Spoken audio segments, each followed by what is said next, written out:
글로벌 기업들이 이 분야에서 선두라고 말씀을 잠깐 하셨는데 국내 기업에서는 이 부분들을 좀 앞서서 준비하는 기업들이 있는지 아니면 국산 기술이 그런 미래 AR 시대 때 좀 더 각광받을 만한 그런 건 없을까요? 제가 아까 말씀드린 것처럼 K컬처의 K컬처. 힘이 잘 발휘된다면 어차피 AI나 AR, 증강현실 이런 것들이 기술도 굉장히 중요하지만 그 안에 어떤 컨텐츠가 있냐가 굉장히 중요하거든요. 유튜브를 저희 나라가 만든 건 아니잖아요. 근데 그 컨텐츠가 또 굉장히 중요하잖아요. 그쵸. 그래서 제가 볼 때 기술적으로는 이미 클라우드, 특히 AI나 AR 쪽의 산업이 활성화되려면 클라우드 시스템과 엣지 시스템이 인프라가 뒷받침이 안 되면 기술적으로 솔루션이나 그 밑단에 인프라 쪽으로 확장시키기가 어렵습니다. 근데 이미 그것은 구글이나 IBM, AWS, MS 이런 데서 이미 클라우드 시장을 주도하고 있고 장악하고 있어요. 특히 여러분 잘 아시겠지만 AI나 AR은 굉장히 많은 데이터를 요구합니다. 그래서 그런 인프라가 안 받쳐주면 데이터를 DB에서 불러올 수가 없어요. 그래서 로컬화된 어떤 서비스는 국가별로 이렇게 할 수는 있겠지만 글로벌 서비스를 한다면 인프라적인 부분에 진입장벽이 굉장히 높다고 저는 생각하고요. 그래서 저희가 만약에 AI나 AR 쪽 접근한다면 서비스나 응용기술, 우리나라 기존의 산업들도 그랬다시피 그쪽에 좀 초점을 맞춰서 컨텐츠, 서비스를 차별화 있게 경쟁력 있게 만들어서 승부를 한다면 뭐 승산이 있을 거라고 봅니다. 메타버스 시대는 이게 단순히 AR만 가지고 될 수 있는 시대가 아니잖아요. 네. 그래서 AR 이외에도 혹시 다른 좀 예의주시하는 기술이나 기술들이 있는지가 또 궁금하거든요. 저는 기본적으로 이제 AR이 어떤 하나의 기술적으로 보기보다는 경험적인 차원으로 저는 생각하고 있는 사람이에요. 증강현실과 AI는 계속적으로 어떤 서비스의 부가 요소로 도움을 주는, 경험을 확대시키는 역할을 도와주는 요소로 계속 발전할 거라고 보거든요. 참고로 증강현실 개념도 AI가 개입되기 전에는 서비스가 아니라 컨텐츠였어요. 근데 AI가 같이 AR과 접목되면서 서비스화 되는 거죠. 사람들의 취향을 이해하기 시작하고 어떤 사물을 비췄는데 아니면 어떤 공간을 비췄는데 그들이 내가 비춘 사람들의 과거 경험 데이터를 이쪽으로 가져와서 이 사람을 감동을 시킨다거나 AI와 AR 그 다음에 메타버스도 마찬가지고 메타버스도 AI적 개념이 들어가 있지 않다면 단순히 그냥 공간에서 캐릭터 돌아다니고 가상 상가 임대하고 뭐 좀 답답한 어떤 공간이 되는 거죠. 3차원 공간이 되는 거죠. 근데 AI와 여러 가지 SNS적인 AR적인 요소가 결합되면 메타버스도 훌륭한 서비스 공간이 저는 될 거라고 저는 확신하고 있습니다. 그리고 현실 세계에서 표현하지 못하는 자신만의 멀티 페르소나. 우리 기자님도 솔직히 네네. 다양한 인격들이 존재하죠. 많죠. 페르소나가 많죠. 근데 네. 현실 세계에서는 드러내지 못하는 인격도 맞아요. 있고요. 현실 세계에서 이 다양한 인격을 표현해버리면 저희는 사이코패스라고 하거든요.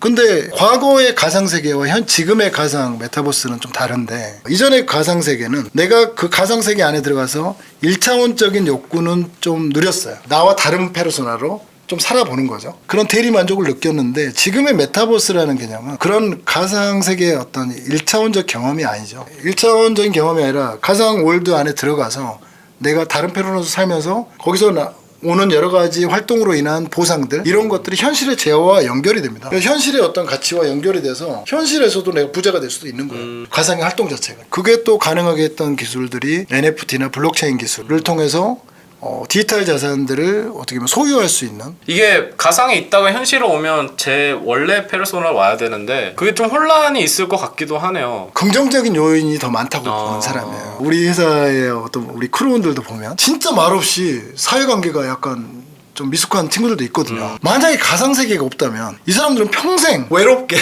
좁은 자기 안의 세계 안에 살아가야 될 사람들의 비중도 굉장히 많다고 봅니다. 근데 그런 사람들한테 그런 가상의 월드라는 것은 새로운 사회관계를 만들어갈 수 있는 공간이 되는 거고요. 거기서 어마어마한 부가가치를 창출할 수도 있고 자기의 재능을 거기다가 팔아서 소비할 수 있게 하고 유저들이 그래서 거기서 오는 수익을 얻어서 국가와 상관없이 지역과 위치와 상관없이 경제적인 어떤 그런 혜택들을 누릴 수 있는 저는 그런 시대가 저는 더 바람직한 모습이라고 봅니다. 굉장히 앞으로 이제 글로벌 시대에 또 유망하다고 보는 게 그거는 국경에 제한 없이 제가 활동할 수 있는 거잖아요. 그래서 이런 기술들이 다가오면 실제로 국경에 장벽 없이 시민이 되는데 더 도움이 될 것 같기도 하네요. 네. 그럼 이쯤에서 한번 머지리티에 대해서도 좀 소개를 부탁드려요. 머지리티는 어떤 기업이죠? 여러분 곧 눈앞에 펼쳐질 날이 금방 다가오고 있는데 저희 서비스는 인공지능과 증강현실을 버물려서 현실 세계에 있는 여러분들이 항상 경험하고 있는 사물 그리고 공간 증강현실 기반으로 해서 SNS와 커머스, 엔터테인먼트 여러 가지 그런 것들을 적용해서 여러분들의 그냥 일상에 지나쳤던 그냥 소비했던 마셨던 사용했던 가지고 착용하고 다녔던 여러 가지 물건들 있잖아요. 내가 가지고 다녔던 이 가방을 똑같이 가지고 있는 사람들과의 연결 선상의 연결을 만들어주고요. 내가 이 화장품을 쓰고 있는데 똑같은 화장품을 누군가가 쓰고 있어요. 그러면 그 사람들이 여기다가 메시지를 남기거든요. 그래서 여러분 기분은 어떨 것 같으세요? 근데 기존의 인스타나 페이스북 같은 경우는 남들이 다른 시점 다른 공간의 경험들을 유저들이 그걸 항상 구경하고 부러워하고 뭐 이런 개념이었죠. 그래서 그게 지속되다 보니까 이제 피로도가 굉장히 높아지죠. 기자님도 여행 잘 못 가시잖아요. 이렇게 바쁘시니까. 근데 친구들은 하와이에서 맞아요. 찍은 사진 올리고 근데 처음에는 그게 신기하고 재밌었는데 그게 반복되다 보니까 사람들이 우울감에 좀 빠져요. 그래서 그걸 좀 회피하려고 하는 경향들이 있어요. 그걸 카페인 우울증이라고 하더라고요. 카카오톡, 페이스북, 인스타 우울증.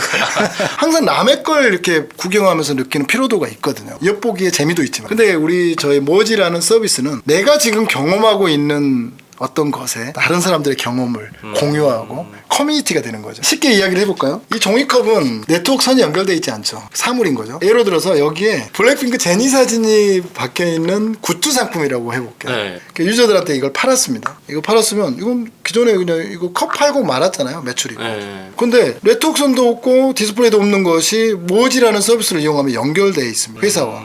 그래서 회사에 있는 저 상품 위에다가 다음 공연 정보, 지니의 공연 정보, 지니의 다음 앨범들, 사진들 딱 남기면 바로 여기 위에 떠 있어요. 컵을 예를 들어서 미국에서도 이렇게 찍었을 때도 되죠. 똑같이 올라온다는 똑같이 거죠? 올라오죠. 1초 안에 뜹니다. 그럼 진짜 이게 글로벌 SNS 플랫폼으로 클 수 있는 가능성도 완전히 그렇죠. 확산력이 어마어마한 거죠. 지금의 뭐 인스타, 페이스북에 어떻게 보면 거기에 증강현실을 접목한 글로벌 플랫폼으로도 볼 수 있겠네요. 이게 사물이라고 표현해서 이해가 잘 안 되시는데 기자님이 가지고 있는 소지품들 있잖아요. 100개를 제가 AI로 분석을 해보잖아요. 기자님의 숨기고 있는 스타일, 나이, 분석을 해줘요? 취향 이런 걸 분석할 수 있을까요, 없을까요? 있겠죠. 있죠. 네. 어린애들이 한방 화장품 잘 안 쓰니까요. 그렇죠. 굉장히 어떻게 보면 타겟화돼 있어요. 사물이라는 거. 자기랑 그렇게 모티베이션이 충분히 연결되어 있는 사물 위에 거기에 뜨는 정보들은 굉장히 라이트 데이터일 확률이 높습니다.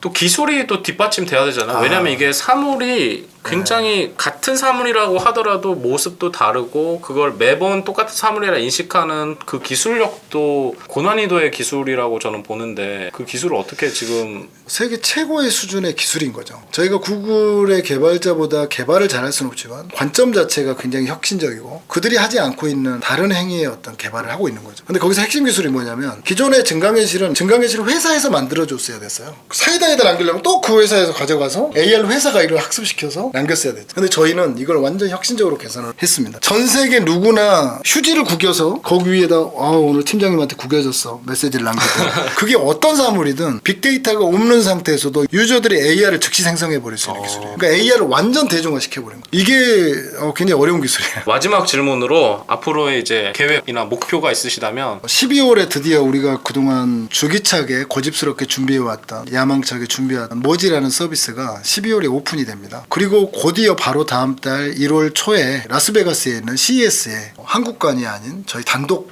메인 부스 굉장히 큰 부스를 저희가 준비를 했고요. 거기에서 저희 모지라는 서비스를 선보일 건데요. CES는 그 미래 앞으로의 어떤 기술에 대한 전망이나 여러 가지 기술들을 선보이는 그런 자리인데 저희는 거기서 5G 시대 이후에 기존의 SNS에 대안이 되는 게 이런 거다. 증강현실과 AI를 이용해서 이 실감형 커뮤니케이션을 주도할 모지라는 서비스가 이런 거야. 2023년 증강현실이라는 그게 이런 모습이야 라고 글로벌 그 대기업들한테 선포를 하고 오려고 저희가 준비하고 있습니다. 여러분들 많이 응원해 주시고요. 궁금한 게 있으면 모질티.com 네. 긴 시간 동안 재밌는 말씀 나눠주신 대표님께 다시 한번 감사의 말씀 드리고 끝으로 혹시 소감? 이거 재밌네요. 카메라 앞에서 좀 쑥스럽긴 한데 네 맞아요. 첫 인터뷰인데도 너무 지금 잘하셔서 근데 진짜 한번 저희가 국내 페이스북 같은 회사를 한번 만들어 보려고 준비하고 있으니까요. 진짜 열심히 하고 있습니다. 그래서 응원 많이 해주시죠. 네, 응원 많이 해주시고 저도 감사합니다. 앞으로 많이 기대하겠습니다. 네, 그러면 여기서 마무리하겠습니다. 네, 감사합니다. 감사합니다.